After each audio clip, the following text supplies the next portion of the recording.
I made a short address, and I'm trying to keep it short. Those that know me know I can talk for ages, kind of timing myself out. And I always like when I do addresses or talks, I like a week before I put it out to my guides and kind of like throw me a topic.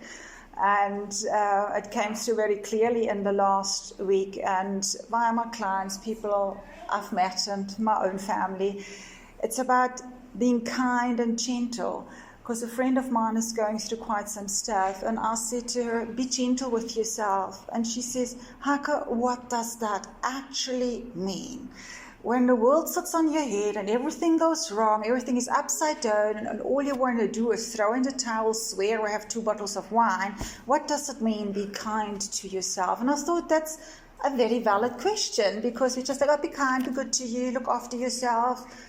What does it mean? So I went to do this whole thing about with my guides about being kind and gentle. So we all have the understanding that kindness is something we use for others. We say please and thank you and how you're doing, and we care and we check in with them, and we say nice things, or we drop something off for them. So the kindness that most of us actually are using is 90% for others. It's the same rules apply to us there, and everybody is like, oh, take some time out. You haven't got time. Why? Because we spend it with time being kind and gentle to others. So besides the whole have a bubble bath, have some taken time out, go for a walk, which we're quite aware of, kindness goes a bit deeper than that. Kindness does not mean take 10 minutes out for yourself that you can serve exclusively others. Others are important. But I always say no one around you can be more important than you are, because if you go down, everybody goes down. And if you can't honor yourself, how much are we authentically honoring the others? As much as good intent as we may have, I'm not taking away the intent, but how authentic is it? Not from a bad place, but we neglect ourselves, and 90% of us are doing that. So with the kind and gentle, what does it mean? It goes beyond the bubble bath, as I say. It's like love yourself at least as much as you love everybody else. And that's a hard one. Because when we look at ourselves, we see the faults and where we come short and what we should be and could be and haven't reached, and we're too tall and we're too thin and we're too fat and we're not this, we have the wrong car and we're not. This is how we talk and compare with ourselves. And we look at others and go like, oh, they're awesome. The basics are pretty much the same, I assume, but we allocate it there. So we love the people around us, and then we get into this no man's place of, as long as they are happy and as long as I'm good to them, I will be good. And with that, we become this constant kind of like give, and nothing settles in here. So, and with this is like, are you giving to yourself as much as you give with others? I mean, what our inner self-talk is horrid at times. We tell everybody else, oh, you're awesome, and you're talented, and you're pretty, and you go get that, and nothing will stop you. And our internal voice to ourselves goes like, who are you kidding? But we mean it out there. It's not taking away the authenticity of it. But where is the switch from we kind and gentle with the world, and we hammer ourselves to a standstill? Yet if we look at it from an energetic, spiritual point of view, the energy we bring is the energy we share beyond the actions and words. So, and especially with kids, you can't fool kids. You can't do that, you need to be good to yourself. Do that, it's good for you. And then you get like, Mom, why don't you do that? Don't question me, just do it. Because they can see what we say and what we do doesn't match. And kids are incredibly open to energy. So it's like, no, Mom, it's fine. You sure? you just like change colors, you're stomping around, your speech is quicker, your body language. I'm fine, my baby. If you say one more word, I'm going to explode. So it's like, but this is what we do. We're not allowing ourselves to feel the feelings, to be who we are, and just allow that without judging ourselves. We set our own individual bars incredibly high, 90% of the time, in a way that we can't meet it. But that becomes our bar. Unless I'm there, it's not good enough. And since it's not good enough here, I'd rather invest it out there. And again, we're in this whole catch-22. And then I have people saying to me, I'm so good to everybody. Why am I not in a good place? Because you're not good to yourself. What comes from the outside is a bonus. You got to start your own party. Because what you bring is what you share. Start the party. You can still invite people. But if you're only going to go to other people's party, I tell you, you're not going to like half of them. Why? Because it's theirs. And even though they invite you, it doesn't necessarily make it yours. You can benefit for an hour or two, but it is not going to do the recharge thing for you. Yet we still make sure they have everything they need for their party. It's nice, but where's yours? So be careful with this whole kind of comparing against others. This is always absolutely gobsmacking me. So-and-so has that. Why am I not there yet? It's not your journey. It's not your place. You do not even know. That guy might, or that woman might have a great car. You don't know what it took to get it. You don't even know if she owns it or the bank owns it. So why is that a standard if you don't even know what is around it or beyond it? But now it becomes the bar who I am. No, doesn't. Isn't. We make it that. So kindness and gentleness, like be kind with yourself, acknowledge what others have. If you like it, say, great, looks fabulous, good for you. But that's not your bar, it's theirs. Then another one is also, instead of be everybody else's cheerleader, be your own. Get up in the morning instead of looking in the mirror saying like, oh my God, too many wrinkles, too many gray hairs, too this, to that, and I better get on your makeup to cover the whole stuff. Go like, cheapers, good morning, darling. How are we going to grace the world today? The only difference is the way you speak to yourself, which will set the tone for the day. But we don't. Then our partner, kids, or whoever walks out of the room, or our work colleagues, be like, you look fabulous. After I just told myself for half an hour that I'm overweight, I need new makeup, my hair is showing grey, and I hope nobody sees my chipped fingernails. It's like, what is this? What is this? We are nicer to strangers and more kind and gentle to strangers than we are to ourselves. Because we pay more attention outside than here. And I don't say stop being nice to people. Just include yourself. We know what the people close to us want, need, what blows their hair back, what fills them up, what makes them happy, what makes them sad. And very often when I say to people, what makes you happy?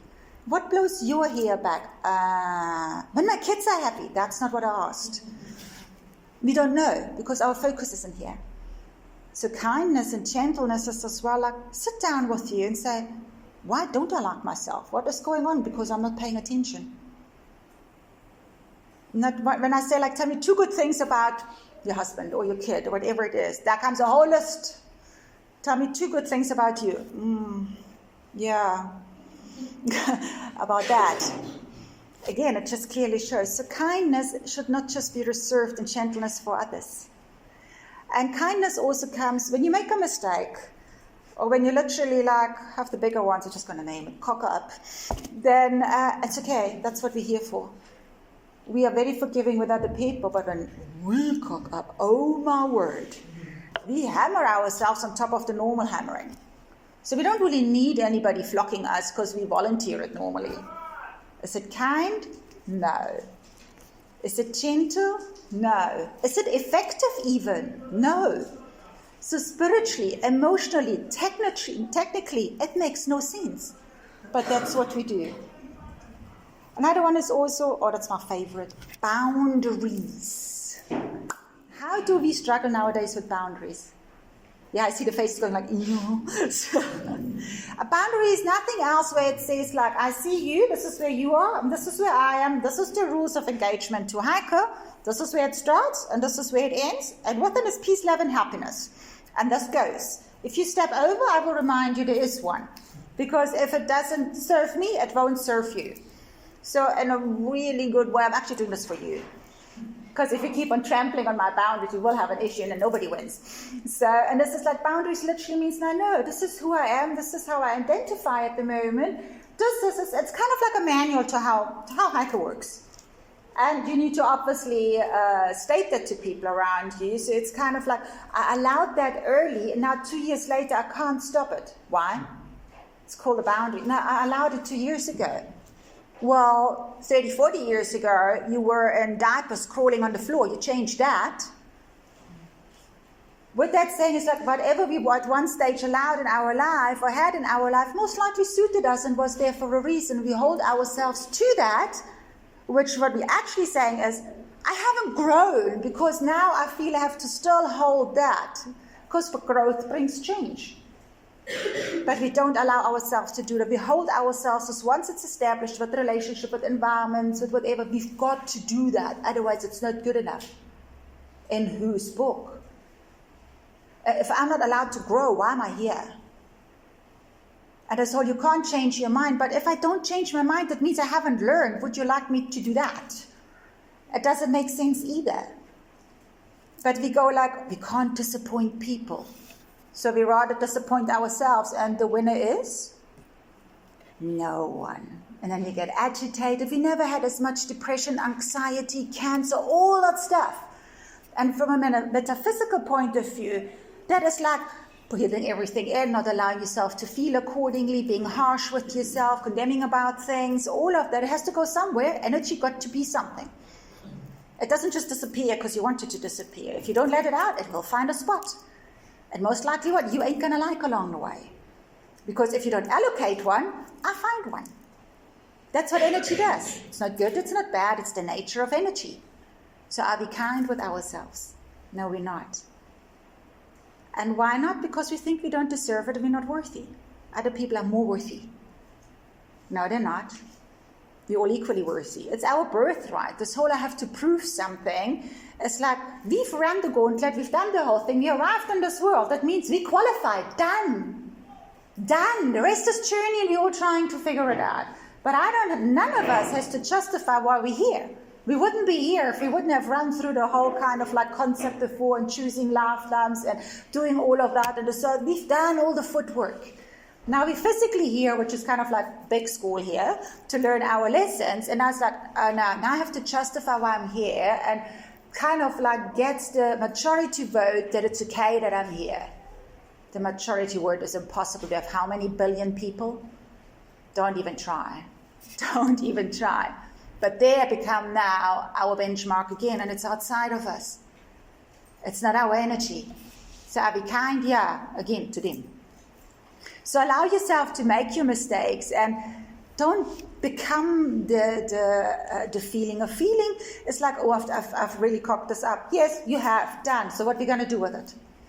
But then we get stuck there. Oh, I'm horrible because that happened. Well, it will be horrible if you don't learn and move with it. But at the moment, it's just like a red dashboard light saying, hey, something is not aligned with you. Would you like to adjust it or would you like to live there? Because half of us live there and we use it as another thing to flock ourselves. And so we take it and take it and take it, and we become these incredibly complex people which have all kind of issues which don't need to be there because we don't allow them and unpack them. And the one thing I always say to people is watch your language. And I don't mean swearing with that. That can be quite refreshing at times if it's used in the right ways. But your inner language, your inner voice, how you speak to yourself and how we speak to ourselves is a habit. Like any other. It's a habit.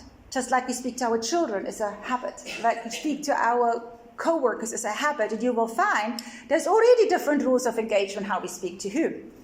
So we somehow tailor-made them for different environments and people in our life, excluding us. But why do we pay so much attention to that and not here? This is your most precious, most important source you will ever have in this lifetime. If this goes down, nothing works. But all your work is there. Also, it's like be conscious of your feelings, but don't live there. And another thing is as well is we've gone into reaction mode because now the power is out there. Now the world decides how we feel about ourselves because we allocated it. And now whatever happens is we're on reaction mode. I wait what the world throws me, that I see where I can fit in, and then I react to it. Besides that, it's very, very exhausting. At the same time, it is also saying, I'm giving my power away. So give yourself a second to pause, and that is being kind to you. And it's authentic to you. Because as long as you're in response mode, you can't live your truth and you can't give yourself what you deserve. And it's celebrate yourself. You celebrate everything else. Celebrate yourself. Tell yourself and the universe is like, how lucky are you that I'm here? Because something would surely be missing, and it would be. Absolutely. So most of all is gentleness and kindness is often seen as a weakness, but it isn't. Not at all. People that can be gentle and kind does not mean that they are runovers at all. It means they're authentic. It means they're clear, and it means you know they are, and with that, they're rock solid. When we get thrown out, that's when we start being all over the place. So gentleness and kindness is our new strength, which is, society didn't teach us that. And a client of mine said the other day, my kryptonite is gentleness and vulnerability because I've never been taught that it's okay to be that way. You all familiar with kryptonite? Mm. It's the one thing that kills Superman.